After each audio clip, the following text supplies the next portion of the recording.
함께 사도신경으로 우리의 신앙을 하나님께 고백하겠습니다. 나는 전능하신 아버지 하나님 전지의 창조주를 믿습니다. 나는 그의 유일하신 아들 우리 주 예수 그리스도를 믿습니다.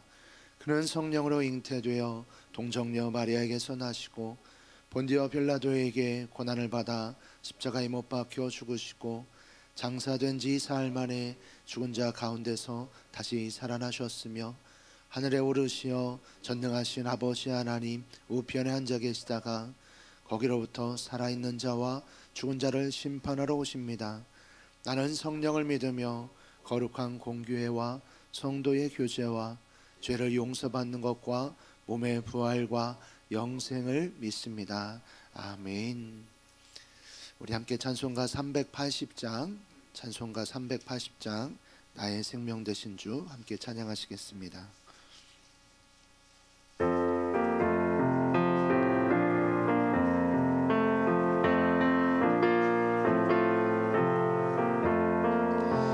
나의 생명 되신 주 주님 앞에 나갑니다.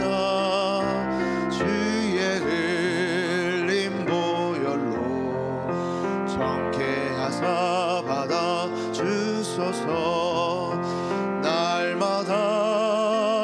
날마다 주를 찬송하겠네.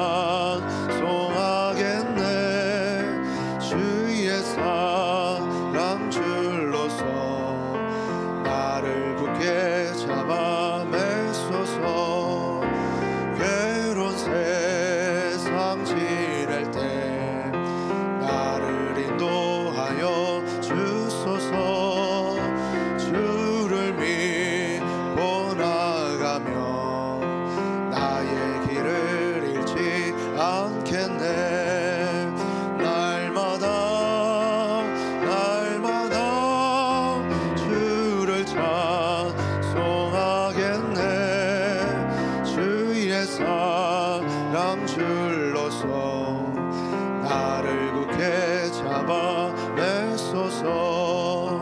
세상 살아갈 때에 주를 더욱 사랑합니다.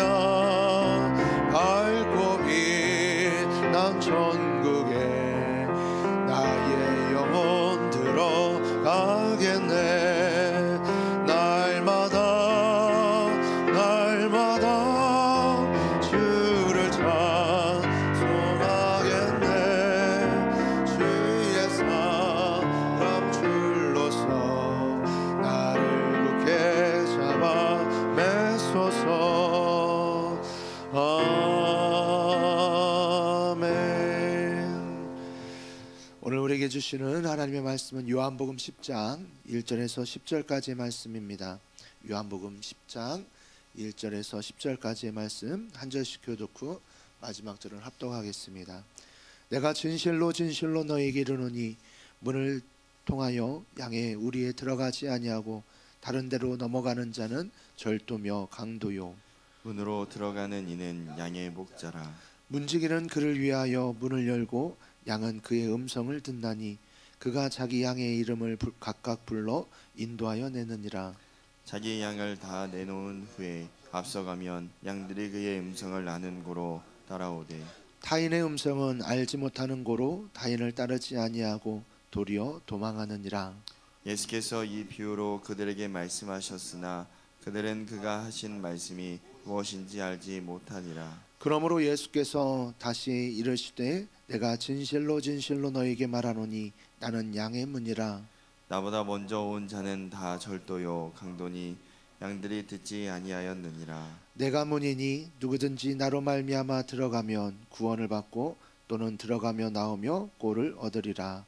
도둑이 오는 것은 도둑질하고 죽이고 멸망시키려는 것뿐이요 내가 온 것은 양으로 생명을 얻게 하고 더 풍성히 얻게 하려는 것이라. 아멘. 기도하겠습니다. 좋으신 아버지 하나님 은혜를 감사합니다. 지난 간밤에도 저희들을 주님 품 안에서 편히 쉬게 해주시고 또 이 새벽에도 저희들을 주 앞에 불러주심을 감사합니다. 오늘도 저희들에게 새날 주시고 또 생명 주시고 건강 주셨는데 이 한 날도 주님과 더불어 동행하게 하시고 주를 기쁘시게 하는 한 날 되게 하여 주옵소서. 이 새벽에도 주님을 사모합니다. 말씀과 기도 가운데 저희들을 만나 주시며 주의 성령으로 충만케 하여 주옵소서. 주님께 감사의 예물과 또 1000번째 예물을 드립니다. 믿음으로 또 순종으로 감사로 드리는 예물을 주님이 기뻐 받으시며 약속하신 하늘의 복과 땅의 복으로 충만하게 채워 주옵소서. 주의 은혜로 종의 가정들을 형통케 해주시며 그 자녀들을 축복해 주옵소서. 예수님의 이름으로 축복하며 기도하옵나이다. 아멘. 할렐루야. 이 새벽에도 주의 은혜와 축복이 함께 하시기를 축원합니다. 이 요한복음 10장에는 이제 예수님의 유명한 그 이제 설교가 나옵니다. 근데 이제 우리가 성경을 볼 때에 이게 이제 장절이 구분되어 있잖아요. 그런데 원래 원문 성경에는 장절이 구분되어 있지 않습니다. 그러니까 편의상 이 장절을 나눈 거고요. 그 다음에 또 이 장절을 나눈 사람이 전문적인 신학자가 나눈 게 아니라 인쇄공이 나눴다 그래요. 그러다 보니까는 이 내용이 이제 사실 정확하게 끊어지지 않는 경우도 있습니다. 그래서 성경을 보실 때 근데 그걸 염두에 두시고 보시면 좋습니다. 오늘 1절에 보시면 내가 진실로 진실로 너희에게 이르노니 할 때 그 너희가 누구냐는 겁니다. 이제 예수님이 지금 이 얘기를 누구 얘기하고 있느냐. 근데 이제 우리가 9장에서 10장으로 넘어가는 이 장에 대한 개념이 있다 보니까는 이 10장을 9장과 연결시키지 않아요. 그러다 보니까 이 너희가 누구인지를 명확하게 정의하지 않고 넘어가게 됩니다. 그러면 이제 이 본문을 누구한테 말하는지 1차 예수님이 이 얘기를 한 대상이 누구인지를 염두에 두지 않으면 이제 문맥과 다른 이제 내용을 우리가 이해할 수 있게 됩니다. 그래서 이 너희가 누구냐면 39절 말씀을 좀 9장 39절 죄송합니다. 그 앞에 있는 9장 39절 보시면 예수님이 이제 그 앞에 그 바리새인이 아니라 뭐죠? 나면서부터 나면서부터 소경된 자, 나면서부터 소경된 자의 눈을 뜨게 하고 난 다음에 그 사건 이후로 쭉 연결돼 가지고 지금 39절까지 설교를 하신 거예요. 39절까지 설교를 하면서 이제 그 연결이 된 겁니다. 예수께 이르시되 내가 심판하러 이 세상에 왔으나 보지 못하는 자들은 보게 하고 보는 자들은 맹인이 되게 하려 함이라. 그러니까 이제 이게 앞 사건까지 연결된 내용이에요. 그러니까는 바리새인 중에 예수와 함께 있던 자들이 이 말씀을 듣고 이르되 우리도 맹인인가 이렇게 합니다. 우리도 맹인인가. 그리고 41절에 예수께서 이르시되 하면서 그 내용이 쭉 연결이 되는 것입니다. 그러니까는 10장 1절에 내가 진실로 진실로 너희에게 이르노니 할 때 그 너희가 누구냐면은 9장 40절에 나오는 바리새인 중에 예수와 함께 있던 자들, 요 사람들입니다.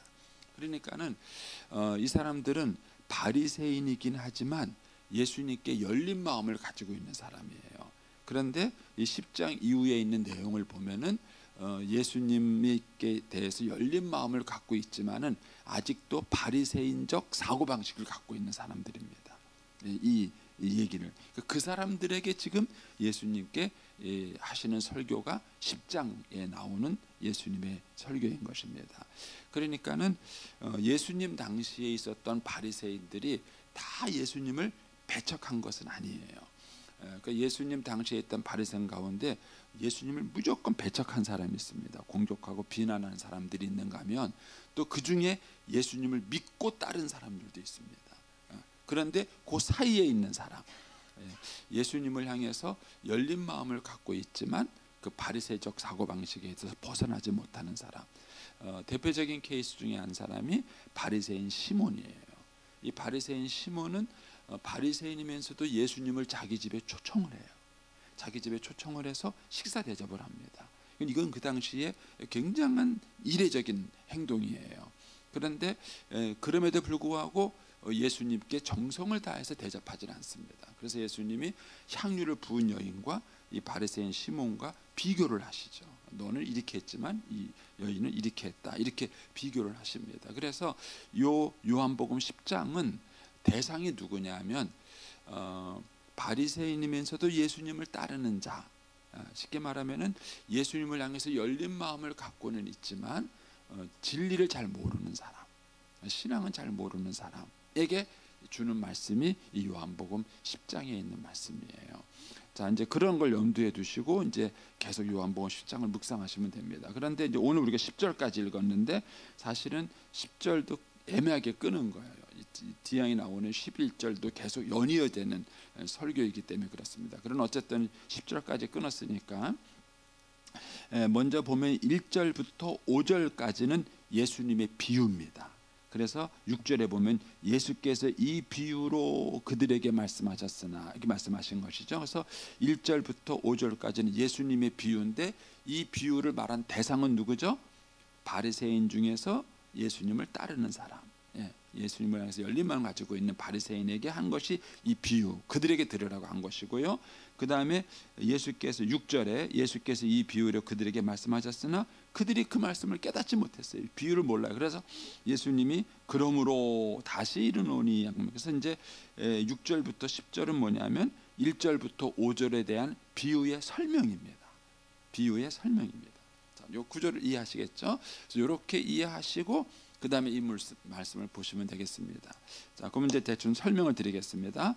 이제 1절부터 5절에 예수님께서 내가 진실로 너에게 이르노니 하면서 양의 우리의 문에 들어가는 자는 이제 절도요, 강도다. 그리고 목자가 있다. 여기서 중요한 개념이 있어요. 이 세상에는 참만 있는 건 아니죠. 우리가 세상을 살아가면서 어려운 게 뭐냐면 거짓이 있기 때문에 그래요. 그래서 세상에는 열심히 노력을 하는데 속는 거예요. 저도 목회를 하다 보니까는요, 게을러서 못 사는 사람은 제가 볼 때는 거의 없더라고요. 좀 어떠다 한번 가끔 게으른 분이 있긴 있어요. 어떻게 저렇게 게으를까 이런 분이에요. 근데 대부분 제가 목회하면서 만난 대부분의 사람은요, 성실하고 열심히 있어요. 그런데 사는 게 어려운 사람들 중에 상당수는요, 속아요. 배신당해요. 나쁜 사람한테 속은 경우도 있지만 좋은 사람한테 속은 경우도 있어요. 뭐 대표적인 케이스로 형제가 어려워요. 도와달라 그러니까 어떻게 안 도와줘요. 근데 도와주다 보니까는요, 형제도 망하고 자기도 망하고 다 망해요. 그러니까는 세상을 살아가는 동안에는 열심과 성실만 갖고는 안 되더라고요. 이게 속이는 것이 있는 거예요. 그래서 분별력이 필요해요. 분별력. 그래서 우리가 자녀들에게 영어 수학만 가르치면 안 돼요. 영어 수학만 가르치고는 세상을 살아가는 분별력을 배울 수가 없어요. 영어 공부 열심히 하고 수학 공부 열심히 해서 실력자가 돼서 서울대학을 나왔어요. 박사가 됐어요. 좋은 직장에 취직했어요. 그런데 이상한 사람 만나가지고 사람이 이상하게 돼버려요. 그래서 사실 우리 아이들에게 필요한 것은 뭐냐면 똑똑한 게 아니라 분별력을 갖는 거예요. 분별력. 변별력을 가져서 참과 거짓을 구별할 수 있는 분별력을 기르는 겁니다. 교회에서도 마찬가지더라고요. 이 신앙인들의 교회에서 신앙인들 보면은요, 열심히 있는 사람이 이상한 데 빠져요. 제가 늘 말하잖아요. 날라리들이 좀 빠졌으면 좋겠는데 그런 사람들은 오히려 이단에 안 빠지고 열심히 있는 사람들이 이단에 빠져요. 왜냐하면 변별력을 몰라서 그래요. 분별력을 몰라요. 그런데 이제 오늘 말씀이 뭐가 있냐면 목자가 있고 강도가 있다는 거예요. 그러니까 이 세상에는 목자도 있고 강도가 있고 절도가 있어요. 그러니까 이 둘 사이에 변별력이 필요하다는 거예요. 그래서 여러분들은 좋은 목자님을 알아봐야 돼요. 저는 좋은 목자일까요? 나쁜 목자일까요?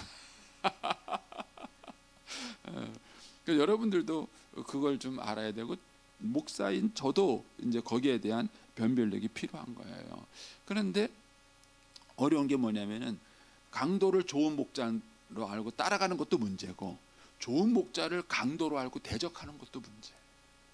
이게 이제 우리 삶 속에서 일어나는 거예요. 이게 혼란이 막 일어나는 거예요. 그래서 이 변별력을 길러줘야 되는 것이죠. 그래서 이 1절부터 5절까지의 비유는 뭐냐면은 목자가 있고 강도가 있다. 그런데 요거를 구분하는 기준이 뭐냐? 문이라는 거예요. 문. 그 목자는 당당하게 문으로 들어가죠. 문으로 들어가서 내 양을 데리고 오는데 강도는 강도니까 뭐죠? 문으로 안 들어가고 담 넘어 들어가는 거예요. 요거는 이제 강도라는 거예요. 이렇게 이제 비유를 하니까 이걸 못 알아들은 거예요. 그래서 예수님이 이제 7절 이하에 다시 설명을 하시는 겁니다. 7절 가시면 그러므로 예수께서 다시 이르시되 내가 진실로 진실로 너에게 이르노니 나는 양의 문이다. 그래서 양의 문이다. 그러면서 9절에 내가 문이니 누구든지 나로 말미암아 들어가면 구원을 받고 또는 들어가며 나오며 꼴을 얻으리라 이렇게 말씀하셔요. 그래서 이 거짓과 참을 구분하는 기준, 그러니까 참 목자와 거짓 목자를 구분하는 기준이 뭐냐면 예수님이에요. 예수님. 그래서 저도 제 자신에게 물어봐요. 제가 정말 예수님께로 부름받은 목사가 맞는가? 아니면 내가 목사가 되고 싶어서 목사가 되고 있는가? 이런 기준인 거죠. 그러니까 이것을 우리가 어떻게 구분할 수 있겠는가 하는 거예요. 이제 목사도 마찬가지지만 교회에서도 좋은 일꾼, 좋은 장로님, 좋은 권사님, 좋은 안수 집사님은 뭐냐면 예수로 말미암아 하는 사람인가. 저는 교회에서 열심은 있는데 자기 명예로 열심히 하는 분을 봤어요. 자기 명예로. 제가 이제 오래전에 섬겼던 교회 중에 한 교회에서 정말 교회를 잘 섬기는 장로님이 계셨어요. 교회가 무슨 말 있으면 앞장서시고 헌신하시고 헌금도 많이 하시고 그런 장로님이 계셨어요. 그런데 그 장로님이 한 가지 단점이 있어요. 그게 뭐냐면 꼭 자기 뜻대로 돼야 돼. 이게 교회에서 열심히 하시는 건 좋은데 자기 뜻대로 안 되면은 못 참으세요. 그래서 이제 당회하시다가도요 자기 뜻에 안 맞으면 알아서들 해 하고 나간대요. 그러다가 나가는 거예요.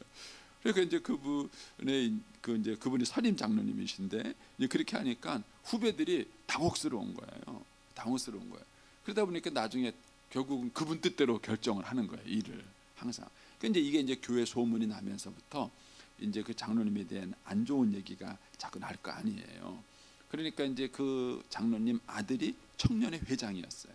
청년회 회장이었는데 그 얘기를 들으니까 아들로서 기분이 안 좋은 거예요. 자기도 자기 아버지에 대해서 좋은 얘기를 들어야 되는데 안 좋은 얘기, 기분이 안 좋으니까 이제 집에 가서 아빠한테 얘기한 거예요. 아버지 좀 그러지 마세요. 아들이 그런 얘기를 하는 거예요. 아버지 그러지 마세요. 그 얘기를 한 거예요. 그러면서 이제 뭐라 그랬냐면은 이 교회가 아버지 거예요. 이렇게 말을 한 거예요. 근데 장로님이 뭐라 그러냐면 그래 이 교회 내 거다 이렇게 말씀하시고 그 얘기를 제가 그 아들한테 들은 거예요. 아들한테 듣고 제가 이해가 된 거예요. 그 장로님은 이 교회가 내 교회라는 생각이 있으니까 주인의식이 있는 거예요. 그러니까 앞장서신 거예요. 무슨 일이든지 앞장서고 열심히 있고 교회 일이라면 열심히 내신 거예요. 그건 좋아요. 제가 이제 목회해 보니까는요 주인 의식 없는 교인들 많아요. 제가 늘 얘기해도요 불 켜놓고 다니세요. 뭐 여기 애들이 있다가 뭐 불 켜놓고 나가면 이해가 돼요. 그래서 제가 지나가면서 봤거든요. 분명히 이제 40, 50대 남녀전도 회원들이 모여서 모임을 갖고 있었던 걸 제가 봤어요. 근데 나중에 다시 지나가다 보면요 아무도 없는 그 방에 불도 켜져 있고 에어컨도 켜져 있고 그대로 켜져 있어요. 그분이 나이가 어린 게 아니에요. 그래서 제가 이제 그런 거 볼 때마다 이렇게 주인의식이 있는 사람하고 없는 사람하고는 차이가 있어요. 그러니까 이제 그 장로님 말은 일리가 있는 거예요. 주인의식이 있으니까 열심히 봉사도 하시고 헌신하시는 건 맞아요. 근데 문제는 생각이 틀리신 거예요. 이 교회가 내 교회라는 생각이에요. 그렇게 결국은 내 뜻대로 해야 되려고 하는 거예요. 그러면서 제가 깨달은 게 있었어요. 사람이 예수님을 위해서 일하지 않고 자기를 위해서 일할 수 있어요. 그런데 겉으로 볼 때는 열심히 하는 거예요. 다 열심히 하는 것이고 헌신적으로 하는 거예요. 그런데 그게 예수님을 위한 것이 아니라 자기를 위한 것이 있어요. 이게 참과 거짓을 구별하는 기준인 거예요. 저도 저 자신에게 가끔 물어봐요. 내가 정말 예수님을 위한 일꾼인가? 아니면 정말 나를 위해서 일을 하는 것인가? 근데 이거를 구분하기가 쉽지 않아요. 자꾸 사람을 혼돈하게 만드는 거예요. 근데 어쨌든 주님께서 우리에게 주신 기준이 뭐냐면은 예수님이 양의 문이라는 거예요. 그래서 9절 다시 보시면 내가 문이니 누구든지 나로 말미암아 들어가면 예수님으로 말미암아 하는 것인가? 예수님의 영광을 위하여 또 예수님께 받은 은혜로 예수님을 위하여 이 사역을 하고 있는가, 아니면은 내가 나를 위해서 하고 있는가. 이거를 우리가 항상 주의 일을 하는 사람은 이 질문을 자신에게 해봐야 됩니다. 그러면은 내가 정말 예수님으로 말미암아 하고 있는지 그렇지 않은지를 어떻게 알 수 있을까 하는 거예요. 이게 저한테는 숙제였어요. 저는 다 그렇게 말은 그렇게 하죠. 저는 뭐 제가 주의 종이 됐을 때 주님께 부름 받아서 한 거고, 예수님 때문에 한다고 저도 말을 그렇게 하고 있고, 저도 그렇게 믿고 있고 그렇게 하고 있는데 그게 진짜인가? 왜냐하면 사람은 가장 무서운 게 뭐냐면 자기가 자기에게 속는 거예요. 이게 참 인간이 어리석어요. 그러니까는 남에게 속는 것도 억울하지만 더 억울한 건 자기가 자기한테 속는 거예요.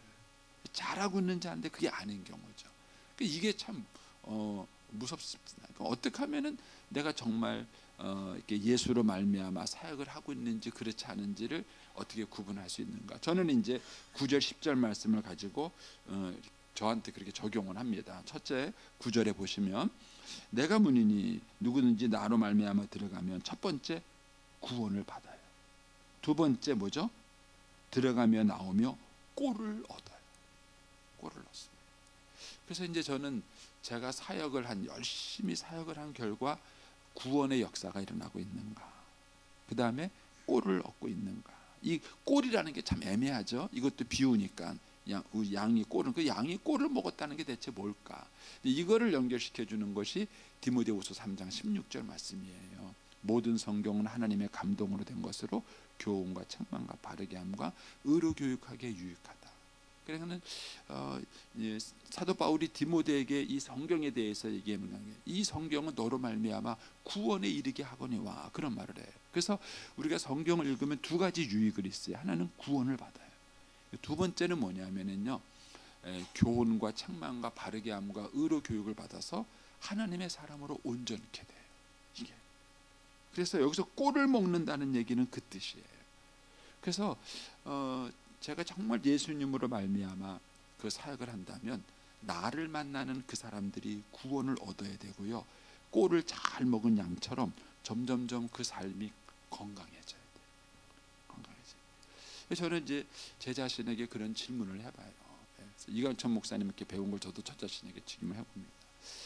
아내가 나를 만났기 때문에 구원을 얻었는가? 사실 이 여자는 그 전에 예수 믿었으니까 구원 받았죠.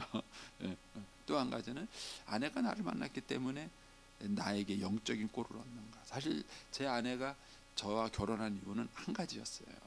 오직 한 가지. 얼굴이 잘생겨서. 그게 아니라 제 아내가 그런 기도를 했대요. 제 아내가 사실 남자 기질이 있습니다. 사실 저한테 순종을 잘해서 그렇지 훨씬 리더십이 있어요. 제 아내가 리더십이 있고 남자 기질이 있고요, 결단력이 굉장히 강합니다.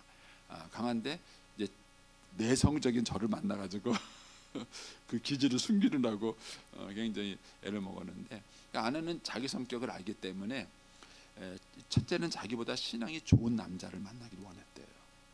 그래가지고 자기가 신앙이 좋아서 막 남편 끌고 다니는 여자를 너무 많이 본 거예요, 자기가. 그래서 나는 평생 저러고 싶지 않다.